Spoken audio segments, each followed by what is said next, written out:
السلام عليكم ورحمة الله وبركاته. إن الحمد لله نحمده ونستعينه ونستغفره ونعوذ بالله من شرور أنفسنا ومن سيئات أعمالنا. من يهده الله فلا مضل له ومن يضلل فلا هادي له، وأشهد أن لا إله إلا الله وحده لا شريك له، وأشهد أن محمدا عبده ورسوله. أما بعد،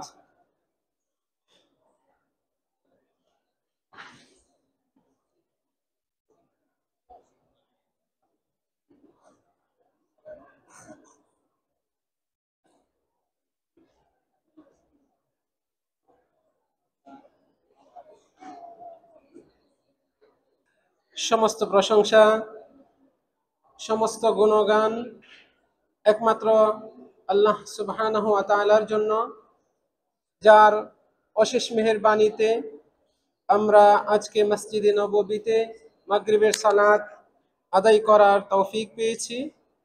যিনি তার বিশেষ কৃপায় আমাদেরকে রমজানুল মুবারক মাসের আগের মাস পবিত্র শাবান মাসে উপনীত করেছেন এবং এই কেন্দ্রিক আমাদেরকে শ্রেষ্ঠ ইবাদতগুলো পালন করার তৌফিক প্রদান করেছেন। আলহামদুলিল্লাহ। অতঃপর দরুদ ও সালাম বর্ষণ হোক আমাদের শেষ নবী, শ্রেষ্ঠ নবী, খাতামুল আম্বিয়া ওয়াল মুরসালিন মুহাম্মদ বিন আব্দুল্লাহ সাল্লাল্লাহু আলাইহি ওয়াসাল্লামের উপর, যিনি এই বিশ্ববাসীর জন্য রহমত স্বরূপ প্রেরিত হয়েছেন এবং যাকে আল্লাহ রাব্বুল আলামিন রিসালত দিয়ে প্রেরণ করেছেন এবং এই রিসালতের দায়িত্ব উম্মতের কাছে যথাযথভাবে পৌঁছে দিয়েছেন।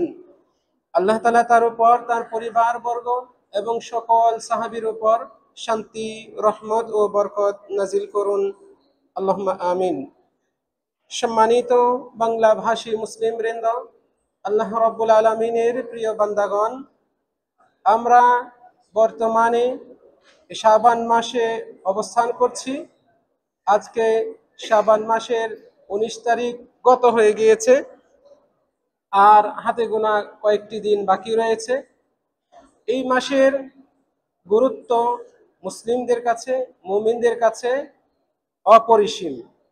কেননা নবী মুহাম্মদ সাল্লাল্লাহু আলাইহি ওয়াসাল্লাম এবং তার সাহাবাগণ এই মাসকে গুরুত্ব দিয়েছেন, মূল্যায়ন করেছেন।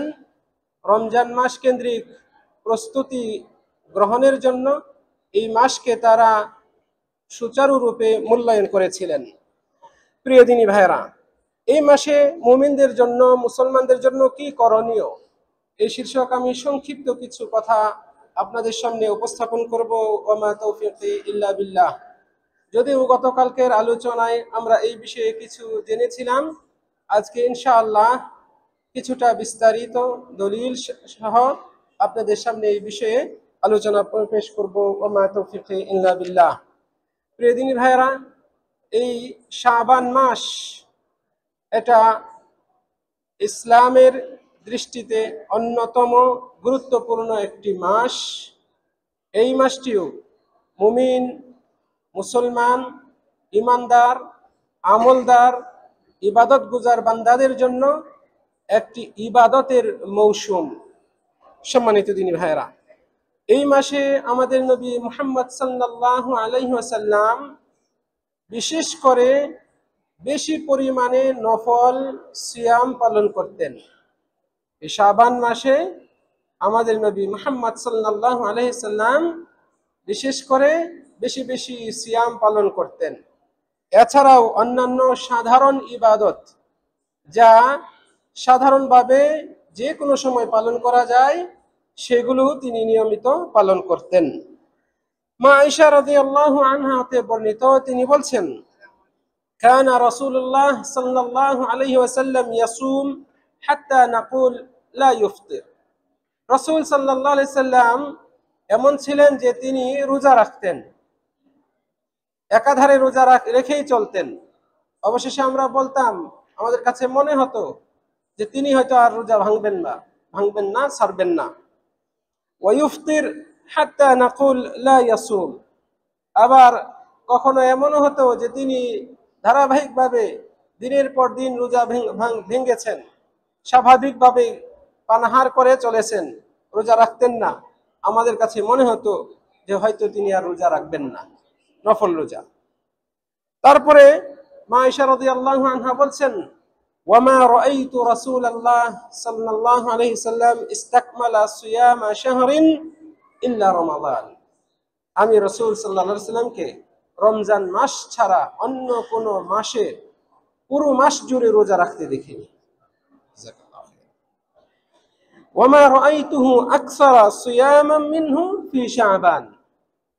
আর আমি তাকে, রাসূল সাল্লাল্লাহু আলাইহি সাল্লামকে শাবান মাসের চেয়ে এত বেশি পরিমাণ রোজা রাখতে দেখিনি অন্য কোনো মাসে। শাবান মাসের চেয়ে অন্য কোনো মাসে রাসূল সাল্লাল্লাহু আলাইহি সাল্লাম এত বেশি রোজা রাখেন নাই। রমজান মাস পুরো মাস জুড়েই তিনি রোজা রেখেছেন, এটা আমরা সবাই জানি।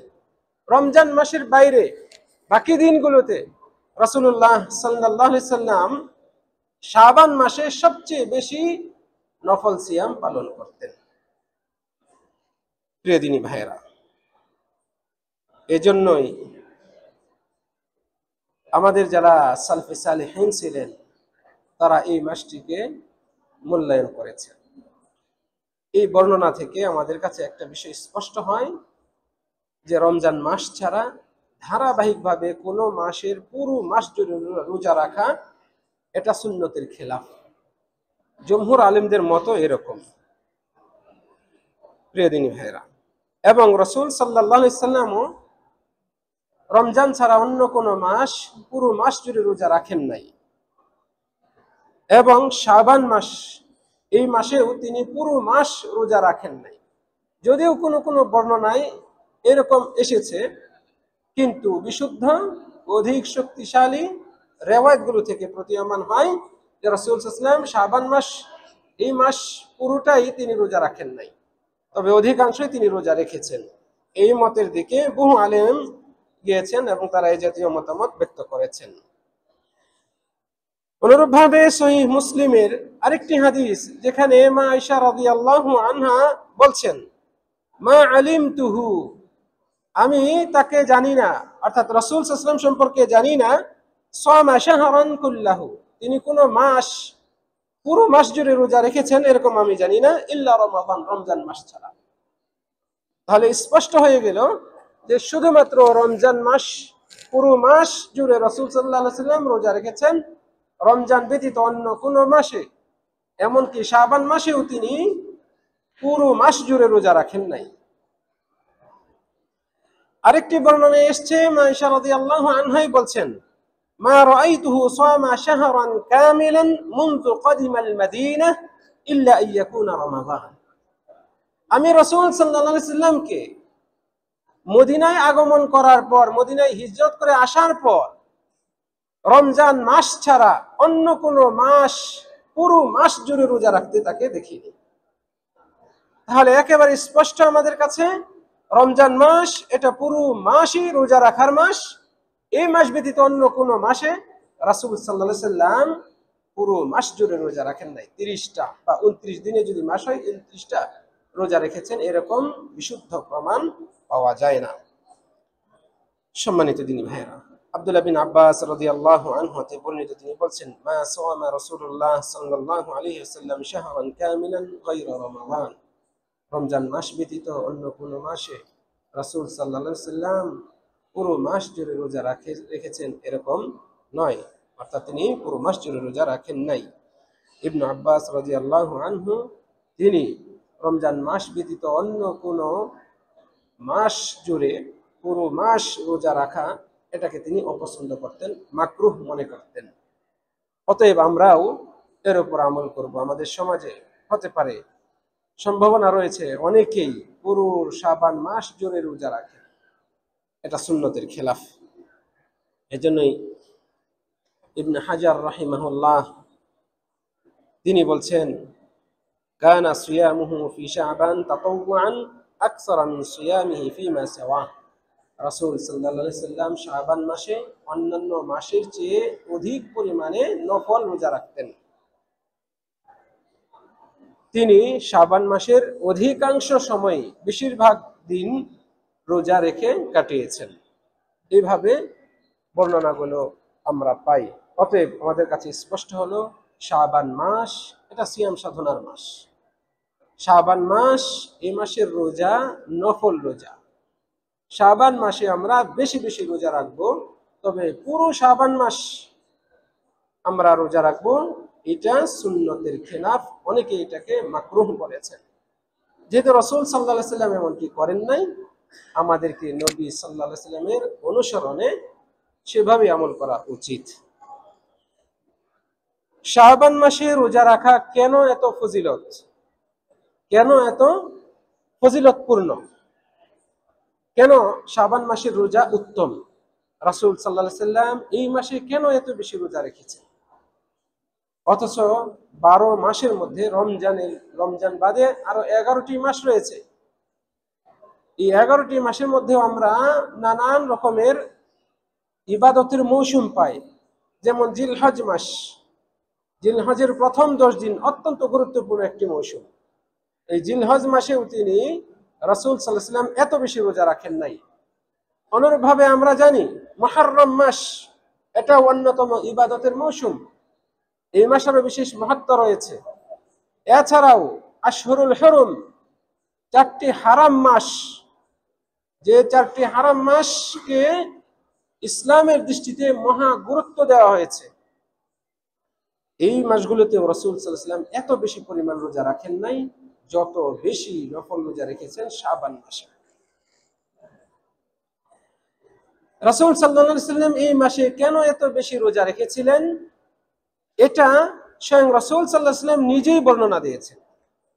উসামা বিন যায়েদ রাদিয়াল্লাহু আনহুমা তিনি বলছেন, আমি রাসূল সাল্লাল্লাহু আলাইহি সাল্লামকে বললাম, লাম আরাকা তাসুমু মিন শাহরিন মিনাশ শুহুর মা তাসুমু মিন শাবান। হে আল্লাহর রাসূল সাল্লাল্লাহু আলাইহি সাল্লাম, আপনাকে শাবান মাসে যত পরিমাণ রোজা রাখতে দেখি, অন্য কোন মাসে এত পরিমাণ রোজা রাখতে তো দেখি না। নবী সাল্লাল্লাহু আলাইহি সাল্লাম বললেন, যাকা শাহরুন তাগফুলুন নাসু ফীহি আন। এটা এমন একটা মাস, মানুষ এই মাসের ব্যাপারে, এই মাসের গুরুত্বের ব্যাপারে, ফজিলতের ব্যাপারে উদাসীন থাকে। অনেকেই এই ব্যাপারে উদাসীন থাকে। বাইনা রজব ও রমাদান, এই মাসটি হচ্ছে রজব ও রমজানের মধ্যবর্তী মাস। শাবান মাসের আগের মাস রজব মাস, আর শাবান মাসের পরের মাস রমজান মাস। তাহলে রজব এবং রমজানের মধ্যবর্তী মাস হচ্ছে এই শাবান মাস। এই মাসটিকে অনেক মানুষই গুরুত্ব দেয় না। বিশেষ করে এই মাসকে মূল্যায়ন করা, এই মাসের শ্রেষ্ঠ ইবাদতগুলো পালন করা, এই মাসের গুরুত্ব অনুধাবন করা, এই বিষয়ে রাসূল সাল্লাল্লাহু আলাইহি সাল্লাম তারপরে মূল কথাটা বলছেন, ওয়া হুয়া শাহরুন তুরফাউ ফীহিল আমালু ইলা রাব্বিল আলামিন। এটা এমন একটি মাস যে মাসে বিশ্বপ্রভু আল্লাহ সুবহানাহু ওয়া তাআলার দরবারে বান্দাদের আমলগুলোকে উপস্থাপন করা হয়, উপস্থিত করা হয়, আল্লাহর কাছে এগুলো পেশ করা হয়, প্রত্যেক বান্দার আমল। এই মাসে আমাদের বিগত 11 মাসে কি করলাম, আমাদের আমল নামা, আমাদের কৃতকর্ম আল্লাহ সুবহানাহু ওয়া তাআলার কাছে উপস্থাপন করা হয়। রাসূল সাল্লাল্লাহু আলাইহি সাল্লাম বলছেন, ফা উহিব্বু আন ইউরফা আমালি ওয়া আনা সাইম। কাজে আমি চাই, আমার কাছে একটা পছন্দনীয় যে আমার আমলটা আল্লাহর কাছে উপস্থাপন করা হোক এমন সময় যে আমি তখন রোজা রাখছি, আমি রোজাদার, এই অবস্থায় আমার আমল নাম আল্লাহর কাছে উপস্থাপন করা হোক, আমি এটা পছন্দ করি। এই জন্য এই মাসে আমি বেশি বেশি রোজা রাখি।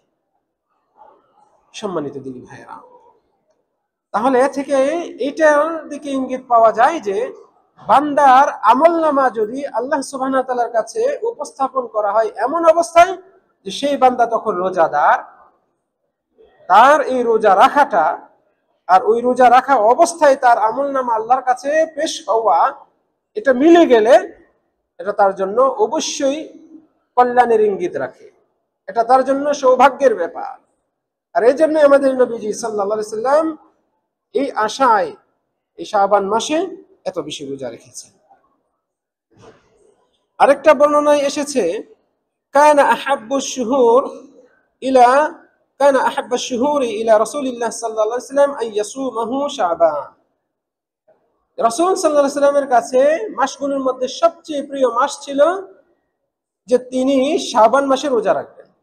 শাবান মাসের রোজা রাখাটা রাসূল সাল্লাল্লাহু আলাইহি সাল্লামের কাছে অন্যান্য মাসের চেয়ে বেশি প্রিয় ছিল।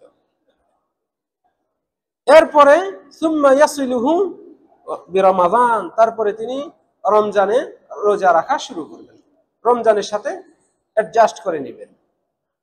তো রাসূল সাল্লাল্লাহু আলাইহি সাল্লামের এটা পছন্দনীয় ছিল। এই বর্ণনাটি রয়েছে সুনানে আবি দাউদে। প্রিয় দিনী ভাইয়েরা, এজন্যই ইবনু রজব রাহিমাহুল্লাহ তিনি বলছেন আল্লাহর কাছে সবচেয়ে প্রিয় রোজা হচ্ছে রমজান মাসের পর এই শাবান মাসের রোজা, এবং এই মাসের রোজা নফল রোজা, এবং এই মাসের রোজা আল্লাহর কাছে প্রিয় হওয়ার অন্যতম একটি কারণ হচ্ছে, এবং নবী মুহাম্মদ সাল্লাল্লাহু আলাইহি সাল্লামের কাছেও প্রিয় হওয়ার অন্যতম একটি কারণ হচ্ছে এটা রমজানের অতি কাছাকাছি একটি মাস।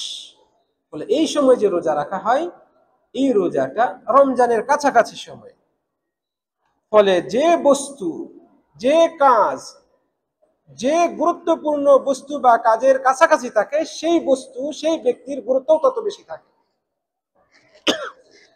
আপনি মন্ত্রী নন, কিন্তু মন্ত্রীর আশপাশে থাকেন, তাহলে আপনাকে মানুষ সমূহে করে না?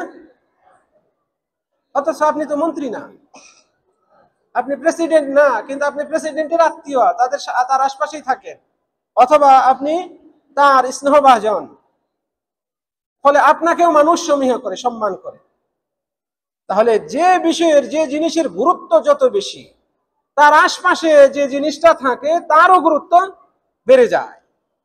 যেহেতু এই শাবান মাসের নফল রোজা, রমজানুল মুবারক মাসের ফরজ রোজা, যে ফরজ রোজার চেয়ে শ্রেষ্ঠ কোনো রোজা নেই, এর কাছাকাছি সময়ের রোজা হচ্ছে শাবান মাসের রোজা। কাজে শাবান মাসের রোজারও গুরুত্ব রয়েছে, শাবান মাসের রোজার গুরুত্ব রয়েছে। আল্লাহু আকবার। সম্মানিত দিনী ভাইরা, আমরা যে নফল নামাজগুলো পড়ি, নফল নামাজগুলোর মধ্যে শ্রেষ্ঠতম নফল নামাজ হচ্ছে সুনানুর রাওয়াতিব, সুন্নতে রাতেবা অথবা সুন্নতে মুআক্কাদা। এর ব্যাপারে হাদিসে এসেছে, রাসূল সাল্লাল্লাহু আলাইহি ওয়াসাল্লাম বলছেন, যে ব্যক্তি দৈনিক 12 রাকাত নামাজকে হেফাজত করবে, মানে ফরজ নামাজগুলো, 5 ওয়াক্ত নামাজ, ফরজ নামাজের আগে পরে যে সুন্নতে রাতেবা আছে, ফজরের আগে 2 রাকাত, যোহরের আগে 4, পরে 2, মাগরিবের পরে 2, এশার পরে 2, এই 12 রাকাত, এগুলোকে যে হেফাজত করবে, মানে নিয়মিত আদায় করবে, তার জন্য জান্নাতে একটি ঘর তৈরি করা হবে। আরো এইভাবে বিভিন্ন ফজিলতের কথা বর্ণনা করা হয়েছে। ফরজ নামাজের গুরুত্ব যেমন, এর আগে পরে নামাজগুলো যেগুলো রয়েছে সুন্নত, নফল, এগুলোর গুরুত্বও তত বেশি। মনে হয় বুঝাইতে পারি না। নামাজ ফরজ এটার গুরুত্ব যেরকম, এর আশপাশে আগে পরে যে নফল নামাজগুলো রয়েছে, সুন্নত নামাজগুলো রয়েছে, এইগুলোর গুরুত্বও বেশি, কারণ এইগুলো ফরজ নামাজের আগে বা পরে সংশ্লিষ্ট। ঠিক অনুরূপ রমজান মাসের আগে পরে সংশ্লিষ্ট যে নফল রোজাগুলো রয়েছে এগুলোরও গুরুত্ব অনেক বেশি। এই জন্যই তো রমজান মাস শেষে যখন শাওয়াল মাস শুরু হয়, শাওয়াল মাসের 6টা রোজার গুরুত্ব আমরা জানি। যে ব্যক্তি রমজানে রোজা রাখলো, তারপরে শাওয়াল মাসে 6টি রোজা রাখলো, সে যেন পুরো বছর রোজা রাখলো। আল্লাহ। অতএব এতগুলো কথা বললাম এই জন্যই, যাতে করে আমরা এই শাবান মাসকে মূল্যায়ন করি। এই মাসের শ্রেষ্ঠ ইবাদত হচ্ছে নফল রোজা রাখা। কাজেই আমরা যারা এখনো একটা রোজাও রাখিনি, সামনে সময় আছে, এখনো প্রায় 9 দিন 10 দিন সময় রয়েছে, আমরা চেষ্টা করি একটা দুটা, একটা রাখি একটা ভাঙ্গি, আবার রাখি আর একবার ভাঙ্গি, এভাবে আমরা রাখার চেষ্টা করি। আল্লাহ রাব্বুল আলামিন আমাদেরকে তৌফিক দান করুন। মনে রাখবেন, যে ব্যক্তি আল্লাহর ওয়াস্তে আল্লাহর রাস্তায় একদিন একটা রোজা রাখবে, রব্বুল আলামিন তাকে 70,000 বছরের দূরত্বে সরিয়ে রাখবেন জাহান্নাম থেকে।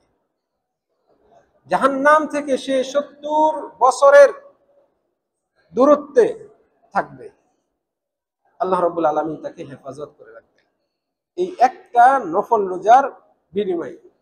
যদি তা আল্লাহর ওয়াস্তে আমরা রাখি, এই রোজাটা শাবান মাসের রোজাও হতে পারে, এই রোজাটা অন্য যে কোনো নফল রোজা হতে পারে।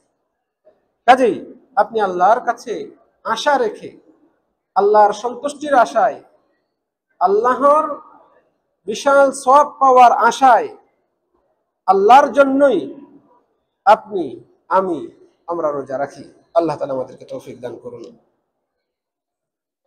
এই হাদিসে রাসূল সাল্লাল্লাহু আলাইহি ওয়াসাল্লাম বলছেন, কারণ উল্লেখ করেছেন যে এই শাবান মাস এটা রজব এবং রমজান মাসের মধ্যবর্তী মাস। এই মাসে অনেক মানুষ, সাধারণ মুসলমানগণ গাফেল থাকে, উদাসীন থাকে, ইবাদত গুজার এত করে না। যেহেতু সামনে রোজা আসছে, রমজানে রাত জেগে তাহাজ্জুদ করব, সারা দিন রোজা রাখবো, আর কোরআন তেলাওয়াত করব, ইত্যাদি ইত্যাদি ভালো আমলগুলো করব, দান সদকাও করব। এই জন্য এই শাবান মাসে পকেটে আর হাত দেয় না, দান সদকা করে না। আত্মীয় স্বজন গরিব, অসহায়, খুব খারাপ অবস্থায় রয়েছে, অভাবে রয়েছে, সমস্যায় রয়েছে, তারপরেও তিনি পকেট থেকে টাকা দিচ্ছেন না। কেন? সামনেই তো রমজান, রমজানে ইনশাআল্লাহ খরচ করবো, রমজানে অনেক সওয়াব হবে। এই যে একটা গাফলতি, রমজানে তো রোজা রাখবোই, তাহলে এখন আর রোজা রাখার কি প্রয়োজন? অনেকেই এইভাবে উদাসীনতা প্রদর্শন করেন, তাহাজ্জুদ পড়েন না, সুন্নত নফল পড়েন না, কোরআন হাতে নেন না, যে রমজান আসছে তখনই ইনশাআল্লাহ আল্লাহ বিল্লাহ করব। এইভাবে অনেক মানুষ গাফেল থাকে। কিন্তু রাসূল সাল্লাল্লাহু আলাইহি সাল্লাম কোনোভাবেই সময়কে অবমূল্যায়ন করতেন না, সুযোগকে হাতছাড়া করতেন না। রাসূল সাল্লাল্লাহু আলাইহি সাল্লাম বলছেন, অনেক মানুষ এই মাসে গাফেল থাকে, অথচ এই মাসে আল্লাহর কাছে আমলনামা উপস্থাপন করা হয়। আমি চাই আমার আমল এমন অবস্থায় উপস্থাপিত হোক যখন আমি রোজা রাখছি। অতএব প্রিয় দিনী ভাইয়েরা, আমরা এই সময়টাকে মূল্যায়ন করি। সম্মানিত দিনী ভাইয়েরা, মানুষ যখন উদাসীন থাকে, মানুষ যখন গাফেল থাকে, সেই সময় আপনি যদি ব্যতিক্রম হন, তখন আপনার মূল্যায়নটাও হবে ব্যতিক্রমী।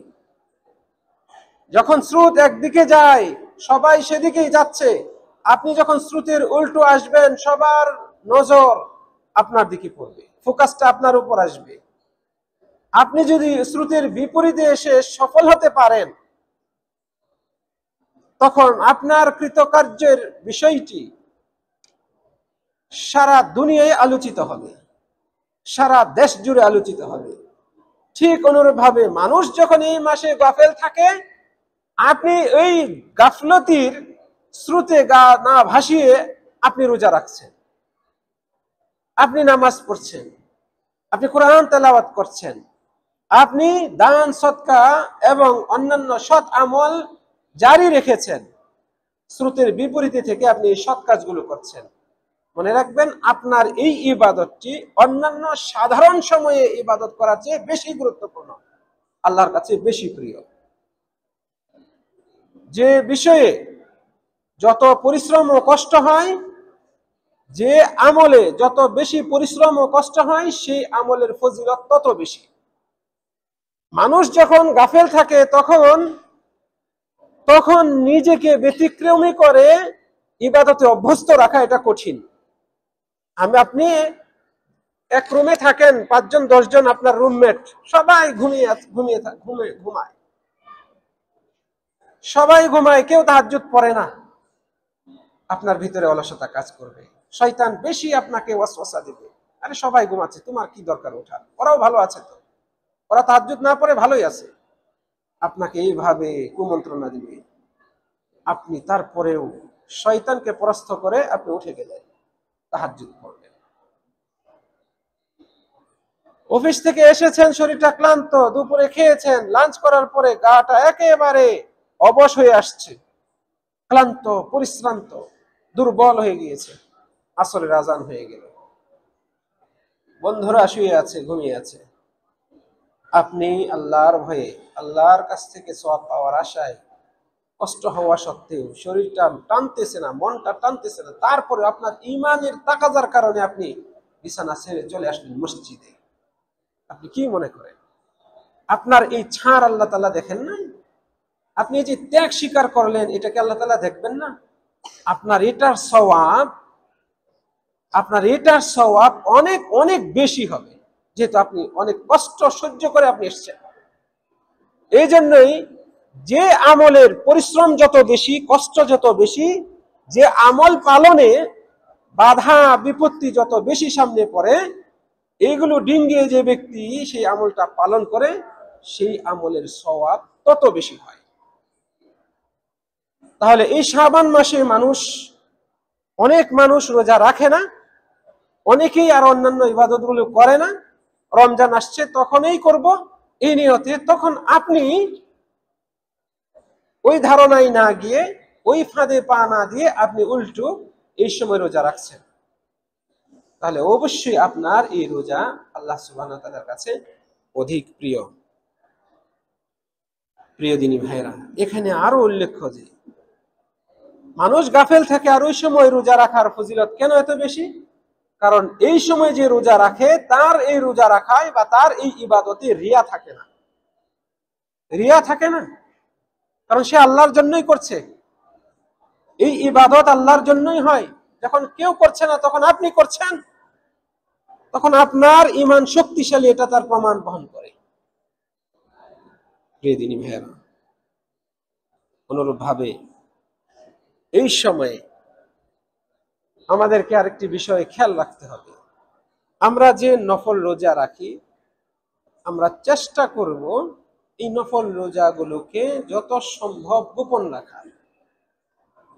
রোজা যেহেতু আল্লাহর জন্যই রাখছি, কাজেই এই নিয়তে যেন কোনোভাবে রিয়া প্রবেশ না করে, সেজন্য এই নফল ইবাদতটাকে হেফাজত করার জন্য আমাদেরকে চেষ্টা করতে হবে গোপন রাখা।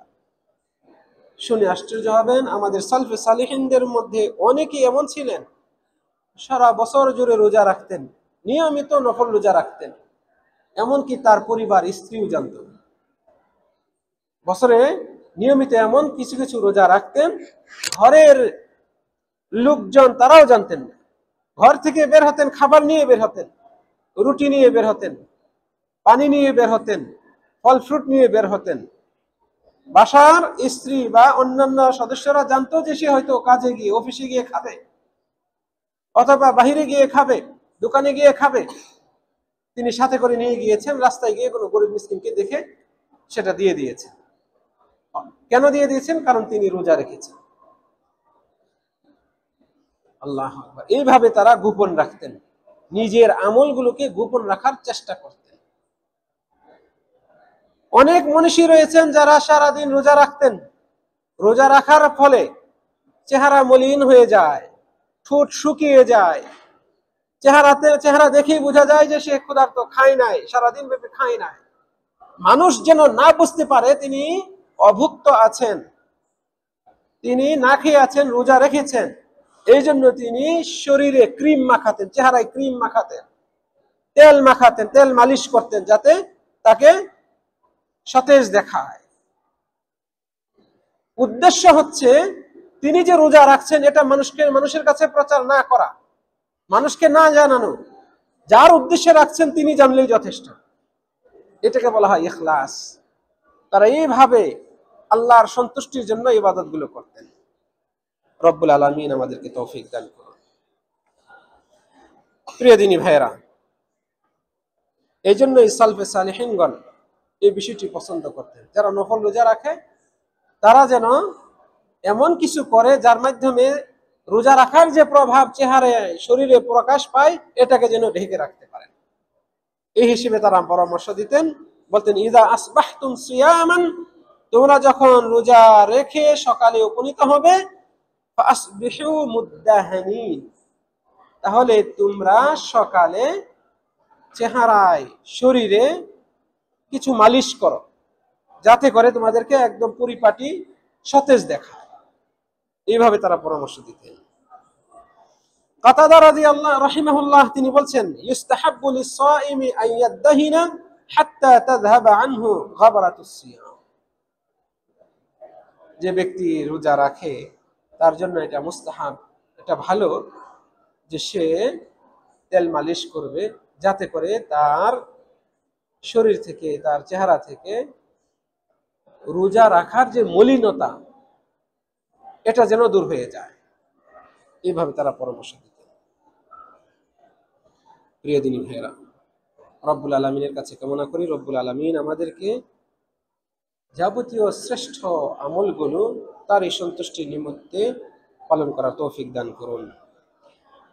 সম্মানিত দিনী ভাইয়েরা, শাবান মাস যেহেতু এটা রমজানের বিবেচনায় রমজান পরবর্তী সর্বশেষ মাস, কাজে এই মাসে মুসলমানদের জন্য একটি বিষয় অত্যন্ত জরুরি গুরুত্ব দেওয়া। বিশেষ করে যাদের রোজা কাজা রয়েছে, গত রমজানে কোনো কারণে, অসুস্থতার কারণে অথবা সফরের কারণে অথবা নারীদের হায়েজ হওয়ার কারণে অথবা সন্তান প্রসব করার কারণে কিছু কয়েকটি রোজা বাদ পড়েছে, ভাঙতে হয়েছে। এই রোজাগুলো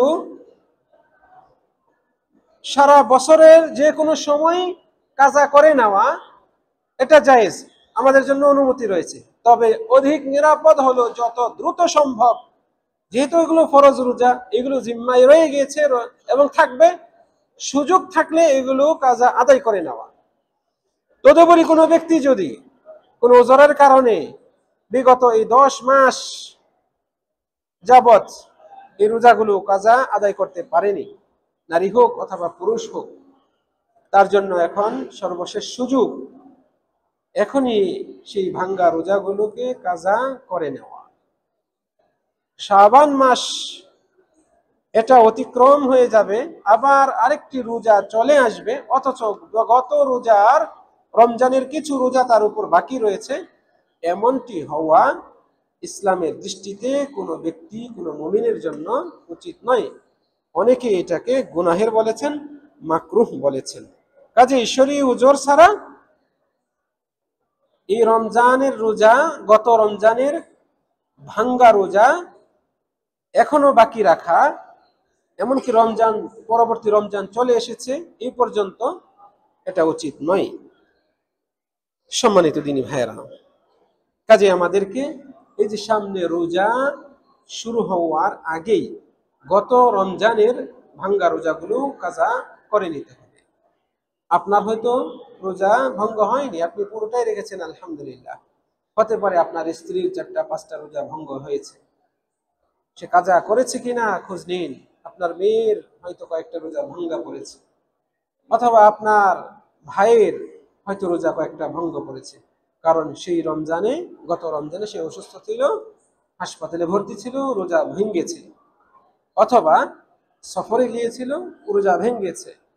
যে কয়টা রোজা ভেঙ্গেছে সেগুলো কাজা আদায় করেছে কিনা এটা আপনি নিশ্চিত হন, আপনার ব্যাপারে, আপনার এবং আপনার অধীনস্থ, আপনার আশপাশে যারা রয়েছে তাদের ব্যাপারে, এবং তাদেরকে সেই পরামর্শই দিন। আল্লাহ রাব্বুল আলামিন আমাদেরকে তৌফিক দান করুন। প্রিয় দিনী ভাইরা, যে ব্যক্তি গত রমজানের রোজা যেগুলো ভেঙ্গেছিল সেগুলো পালন করার সক্ষমতা থাকা সত্ত্বেও সে সেগুলো পালন করে নাই, কাজা আদায় করে নাই, তাহলে এই ব্যক্তিকে এগুলোর তো কাজা আদায় করতেই হবে, যেহেতু এখন রমজান শুরু হয়ে গেছে। এই রমজান পরে গত রমজানের ভাঙ্গা রোজাগুলো কাজা আদায় করতেই হবে, সেই সাথে তাকে আল্লাহর কাছে তওবা করতে হবে। কারণ বিনা উজরে এক রমজানের ভাঙ্গা রোজা আরেক রমজান পর্যন্ত পিছিয়ে রাখা, বিলম্ব করা, এটা জায়েজ নয়, এটা অনুচিত। বিনা উজরে এই কাজ করা অনুচিত। এমতো অবস্থায় তাকে এর জন্য কাফফারাও দিতে হবে। প্রত্যেক রোজার বিনিময়ে একজন করে মিসকিনকে খাদ্য দান করতে হবে। এটা ইমাম মালিক, ইমাম শাফিঈ, ইমাম আহমদ তিনজন, চার ইমামের তিনজনেরই মত হচ্ছে এটা, এবং এই মতটি শক্তিশালী মত। আবারও বলছি, যে ব্যক্তির গত রমজানের রোজা ভঙ্গ হয়েছে এবং পরবর্তী রমজান চলে এসেছে, শুরু হয়ে গিয়েছে, মাঝে সে পর্যাপ্ত সময় পেয়েছিল, সুস্থ ছিল, রোজা রাখার মতো অবস্থায় ছিল, তদুপরি বিনা উজরে সে সেই রোজাগুলো ছেড়েছে, রাখে নাই, কাজা আদায় করে নাই। এমত অবস্থায় এই ব্যক্তিকে এই চলন্ত রমজান মাসের রোজা রাখার পর বাকি গত বছরের ভাঙ্গা রোজাগুলো কাজা আদায় করতে হবে, আল্লাহর কাছে তওবা করতে হবে, এবং যে কয়টা রোজা ভঙ্গ হয়েছিল এই প্রত্যেকটা রোজার এক একটার বিনিময়ে একজন করে মিসকিনকে খাদ্য দান করতে হবে। আল্লাহ রাব্বুল আলামিন আমাদেরকে সঠিক বুঝ দান করুন। উল্লেখ্য যে এই শাবান মাসে শুরু কোনো একটা নির্দিষ্ট দিনকে খাস করে রোজা রাখা, এটার কোনো শরীয়ী ভিত্তি নেই। অনুরূপভাবে শাবান মাসের নির্দিষ্ট কোনো একটা রাত্রিকে নির্ধারিত করে সেই রাত্রি ব্যাপী নফল রোজা রাখা, নফল নামাজ আদায় করা, জিকির আজকার করা ইত্যাদি ইত্যাদি, এগুলো আনুষ্ঠানিকতা পালন করা, এরও কোনো শরীয়ী শক্তিশালী ভিত্তি নেই। আবারও বলছি, শাবান মাসের নির্দিষ্ট কোনো দিনে বা রাতে নির্দিষ্ট কোনো ইবাদত, দিনের বেলায় সিয়াম পালন করা, রাতের বেলায় সালাত আদায় করা, তাহাজ্জুদ পড়া ইত্যাদি, এগুলোর কোনো শরীয়ী শক্তিশালী ভিত্তি নাই। বরং একজন মুমিন মুসলিম যে নবী সাল্লাল্লাহু আলাইহি সাল্লামকে ভালোবাসেন, নবীর সুন্নতকে ভালোবাসেন, তার উচিত হচ্ছে পুরো শাবান মাসকে মূল্যায়ন করা, সাধ্যমতো পুরো শাবান মাসকে মূল্যায়ন করা। এক্ষেত্রে তিনি শাবান মাসের প্রথম তারিখ থেকে শেষ পর্যন্ত তিনি রোজা রাখবেন, রোজা ছাড়বেন, রোজা রাখবেন, ছাড়বেন, এইভাবে তিনি এই মাসকে সাধ্যমতো মূল্যায়ন করবেন। আমাদের সমাজে, মুসলিম সমাজের কিছু কিছু সমাজে যে দৃশ্যটি আমরা দেখি, শাবান মাসের 15 তারিখ মানে 14 তারিখ দিবাগত রাত্রি, নিসফে শাবান যাকে আমরা বলি, যাকে শবে বরাত হিসেবে আমরা আখ্যায়িত করি, এই রাত্রিতে সারা রাত ব্যাপী বিভিন্ন আনুষ্ঠানিকতা পালন করা, ইবাদতের নামে রাত জেগে থাকা, নামাজ পড়া, নফল নামাজ পড়া, আর পরদিন সারাদিন ব্যাপী রোজা রাখা, এটার শরীয়ী শক্তিশালী কোনো ভিত্তি নেই। শক্তিশালী এই জন্যই বলছি, যেহেতু এগুলোর সপক্ষে বিভিন্ন জয়ীফ, এমনকি মাউজু দলিল রয়েছে, বানোয়াট দলিল রয়েছে। আল্লাহ রাব্বুল আলামিন আমাদেরকে হেফাজত করুন। প্রিয় দিনী ভাইরা, বরং আমাদের নবী মুহাম্মদ সাল্লাল্লাহু আলাইহি ওয়াসাল্লাম শাবান মাসের নিসফে শাবানে রোজা রাখতে নিষেধ করেছেন। আবারও বলছি, নবী সাল্লাল্লাহু আলাইহি ওয়াসাল্লাম নিসফে শাবানে রোজা রাখতে নিষেধ করেছেন।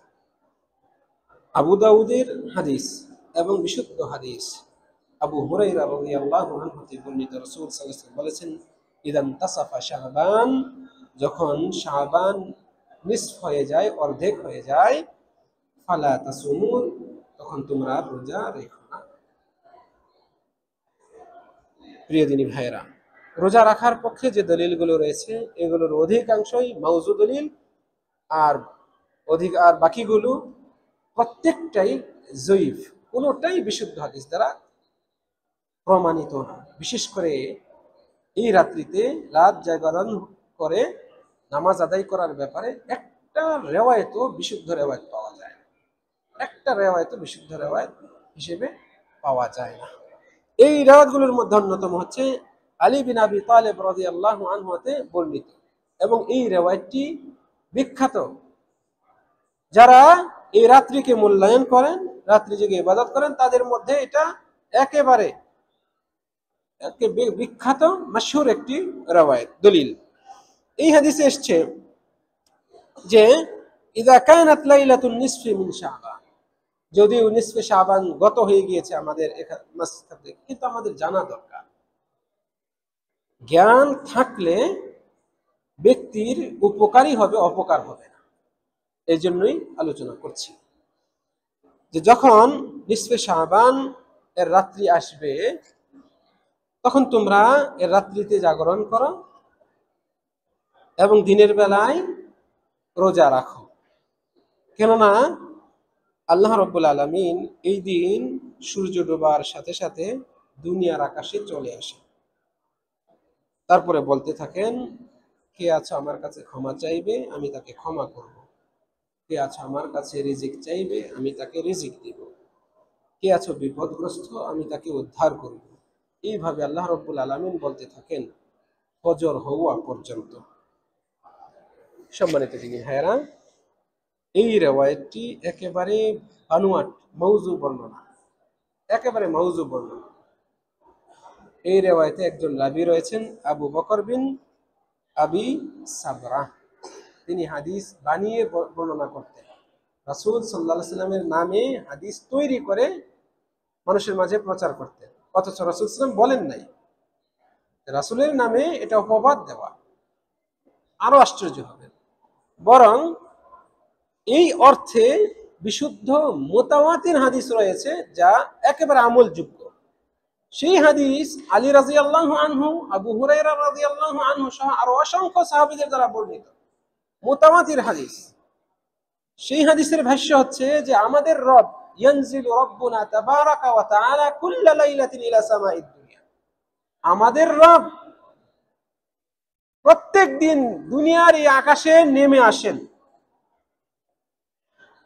যখন রাতের 1/3 বাকি থাকে। হিনা ইয়াবকা সুলুসুল লাইলিল আখির, রাতের শেষ রাতের 1/3 যখন বাকি থাকে, তখন আমাদের রব দুনিয়ার আকাশে চলে আসেন, এবং এটা প্রত্যেক রাতের কথা। আর এই যে রিওয়ায়াতটা নিসফে শাবানের ব্যাপারে বলা হলো, এখানে খাস করে বলা হলো যখন শাবানের মধ্য রজনী চলে আসে তখন আল্লাহ তাআলা দুনিয়ার আকাশে আসে।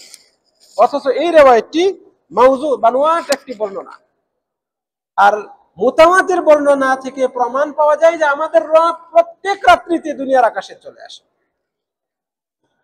এ থেকেই বোঝা যায় যে এই রিওয়ায়াতটি নিসফে শাবানের ফজিলতের ব্যাপারে এই যে দলিলটি দেওয়া হয় এটা যঈফ, কারণ এর মতনে নাকারাহ রয়েছে, বিশুদ্ধ মুতাওয়াতির হাদিসের পরিপন্থী উক্তি রয়েছে যা রাসূল সাল্লাল্লাহু আলাইহি ওয়াসাল্লামের উক্তি হতে পারে না।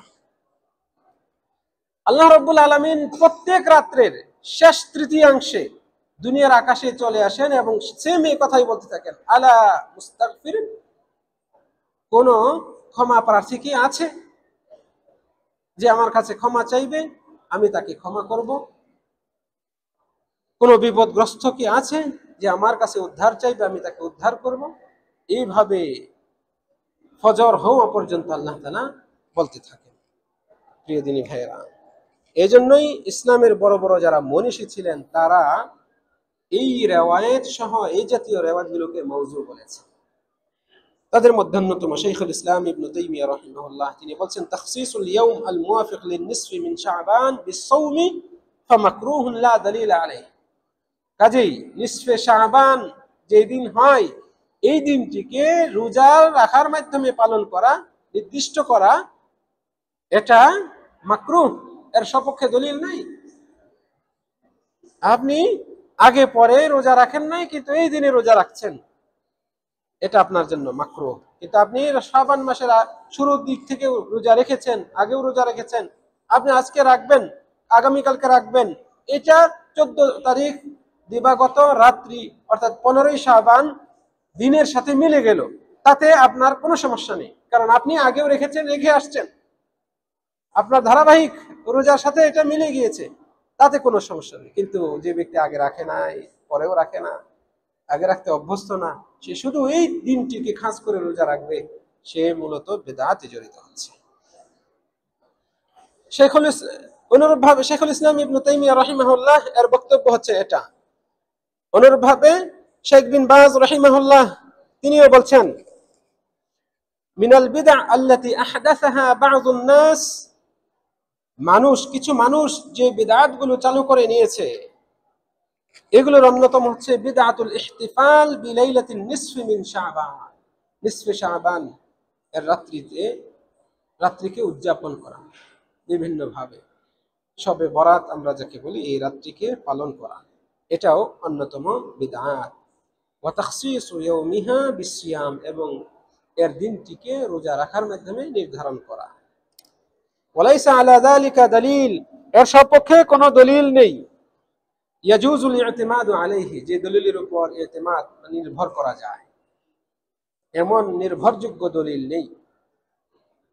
নিসফে শাবানের ব্যাপারে নির্ভরযোগ্য কোনো দলিল নেই।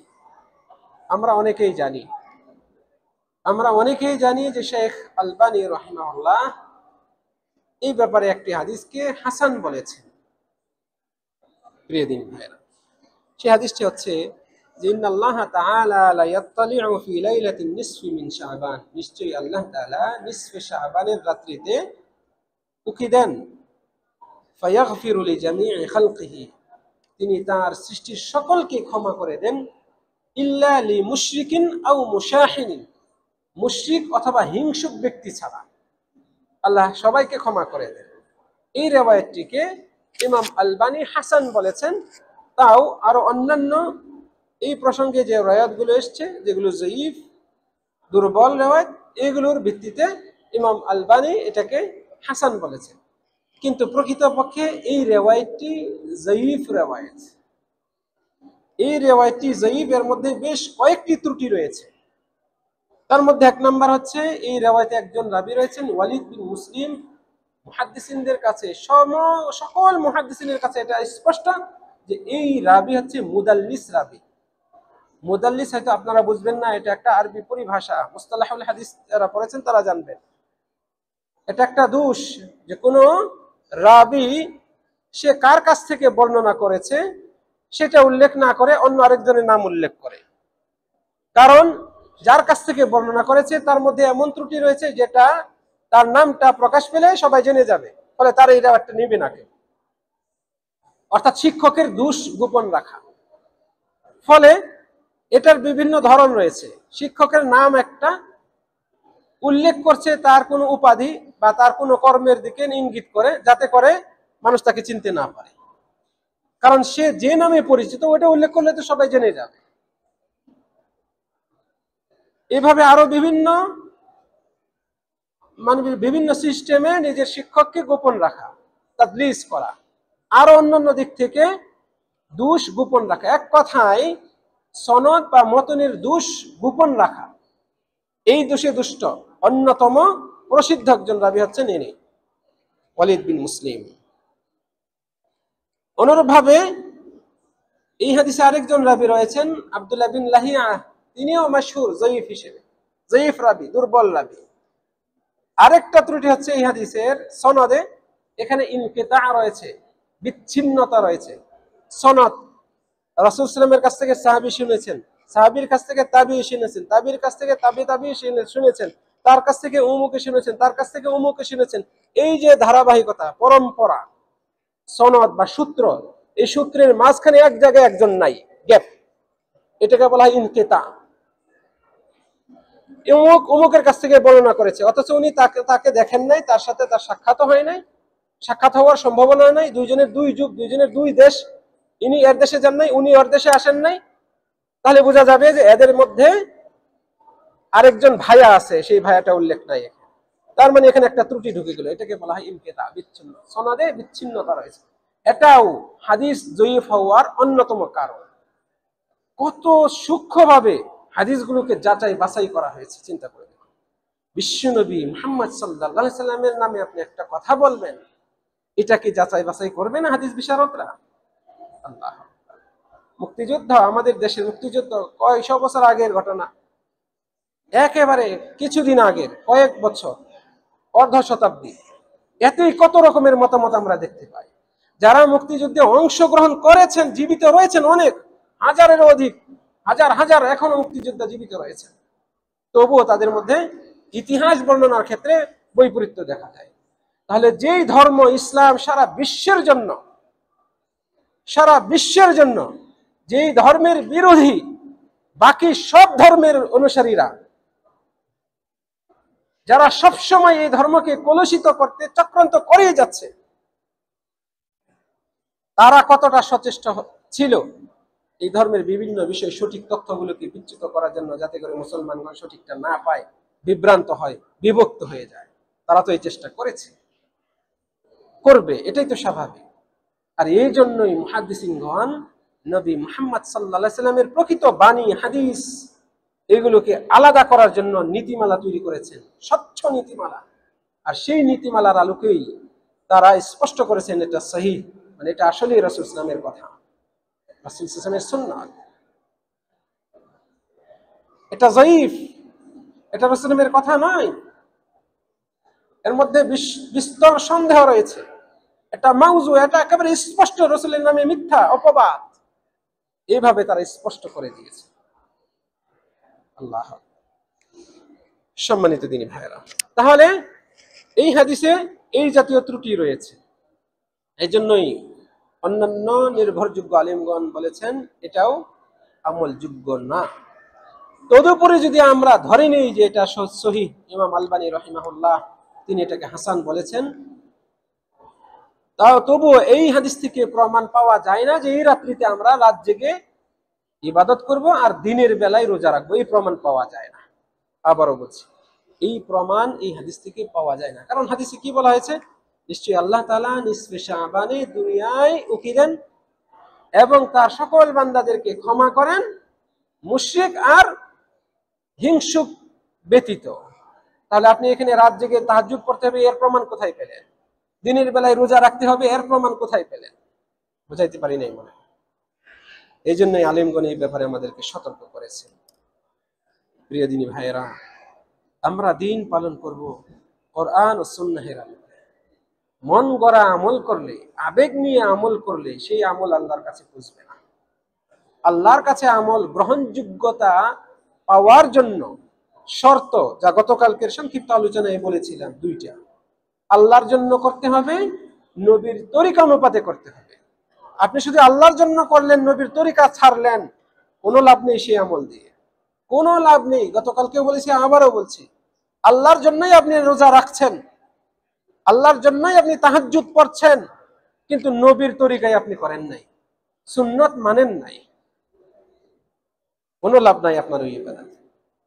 অনুরূপ ভাবে আপনি নবীর তরিকা অনুযায়ী করছেন, রাসূল সাল্লাল্লাহু আলাইহি ওয়াসাল্লাম এই দিনে এইভাবে রোজা রেখেছেন, এই রাতে এইভাবে তিনি নফল নামাজ পড়েছেন, আপনিও ঠিক ওভাবেই পড়ছেন, কিন্তু আপনার নিয়তটা ভিন্ন, আল্লাহর জন্য না। মানুষ যেন বলে এই লোকটা ভালো দিনদার, শ্বশুর বাড়ির লোক যেন বলে আমাদের জামাই তো ভালো দিনদার, নামাজ ৫ ওয়াক্ত নামাজ পড়ে, রোজা রাখে, আপনি এই জন্য করছেন। মানুষ যেন বলে যে অমুক ব্যক্তি মসজিদ কমিটির সভাপতি হওয়ার যোগ্যতা রাখে, কারণ তিনি হজ করে আসছেন, তিনি হাজী সাহেব। আপনার টার্গেট হলো এটা, সামনে ইলেকশন হবে, ইলেকশনে যেন আমাকে ভোট দেয়, আমি হজটা করে আসি। তাহলে আপনি হজ, যাকাত, নামাজ, রোজা যাই করেন না কেন, একেবারে রাসূল সাল্লাল্লাহু আলাইহি ওয়াসাল্লাম যেভাবে করেছেন সেভাবেই করেছেন, কিন্তু আপনার নিয়তটা ঠিক নাই, আপনার ভিতরে ইখলাস নাই, আল্লাহর জন্য আপনি করেন নাই, ওই ইবাদতটাও আল্লাহর কাছে পৌঁছবে না।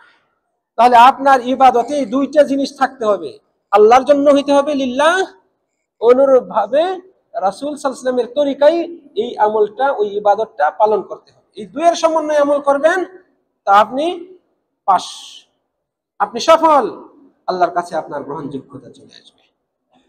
রব্বুল আলামিন আমাদেরকে তৌফিক দান করুন। আজকের সর্বশেষ যে কথা বলতে চাই, শাবান মাসের শুরুতে রোজা রাখেন নাই, মাঝেও রোজা রাখেন নাই, শেষ দিকেও রোজা রাখেন নাই, একেবারে শেষে এসে রমজানের আগের দিন বা তার আগের দিন, একদিন 2 দিন আগে এসে রোজা রাখবেন, আপনার জন্য এই রোজা রাখা নিষেধ। আবারও বলছি, শাবান মাসের একেবারে শেষ তারিখ বা একদিন 2 দিন আগে আপনি রোজা রাখবেন, তারপরে সাথে মিলিয়ে আপনি রমজানের রোজা রাখবেন, আপনার জন্য সুস্পষ্টভাবে নিষেধ করেছেন আমাদের নবী মুহাম্মদ সাল্লাল্লাহু আলাইহি ওয়াসাল্লাম। এই রোজার কোনো দরকার নাই, কারণ আপনি আগে রাখেন নাই। অনেকের ভেতরে সন্দেহ কাজ করে, এই যে চাঁদ দেখা নিয়ে একদিন আগেই শাবান মাসের 30 তারিখে তিনি রোজা রাখছেন, অথবা 29 তারিখ থেকে রোজা রাখছেন, যেহেতু মাস 29 দিনেও হয়ে যায়, একদিন আগে রোজা রাখি, কি ক্ষতি আছে? সন্দেহ। যদি একটা মানে এই শাবান মাসের 29 তারিখ আসলে যদি এটা রমজানের 1 তারিখ হয়ে যায়, এই সন্দেহের বশবর্তী হয়ে তিনি আগের দিন রোজা রাখছেন, শাবান মাসের 30 তারিখ অথবা 29 তারিখ। তারপরে রমজান থেকে তো আসেই, একেবারে সিরিয়াল মতো অ্যাডজাস্ট করে একত্রে রমজান মাসে রোজা রাখছেন। একেবারে নিষিদ্ধ, হারাম, এটা একেবারে নিষিদ্ধ। এটা এই ধারণায় যে ব্যক্তি রোজা রাখবে তার রোজা আল্লাহর কাছে যাবে না, আল্লাহর দরবারে পৌঁছবে না, ফেরত চলে আসবে। আমাদের নবী মুহাম্মদ সাল্লাল্লাহু আলাইহি ওয়াসাল্লাম এই জাতীয় রোজা থেকে নিষেধ করেছেন।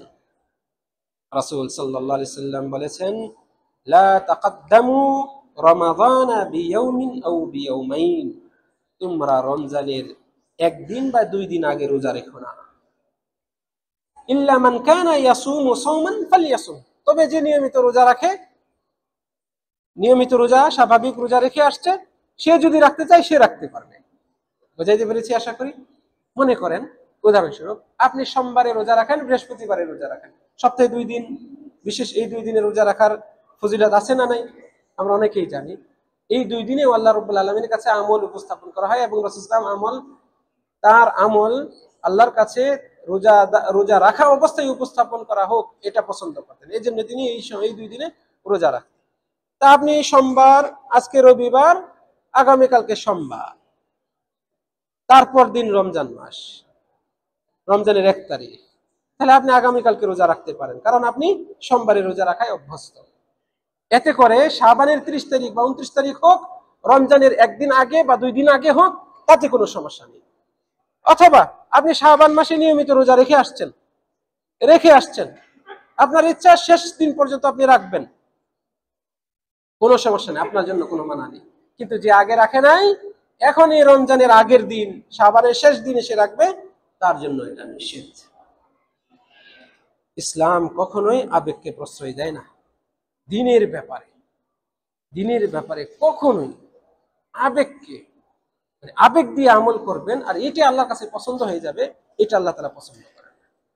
মনে রাখবেন, ইসলাম আপনার আমল, ইবাদত, আনুগত্য, সৎ কাজ গ্রহণ করবে যদি সেটা দলিল নির্ভর হয়।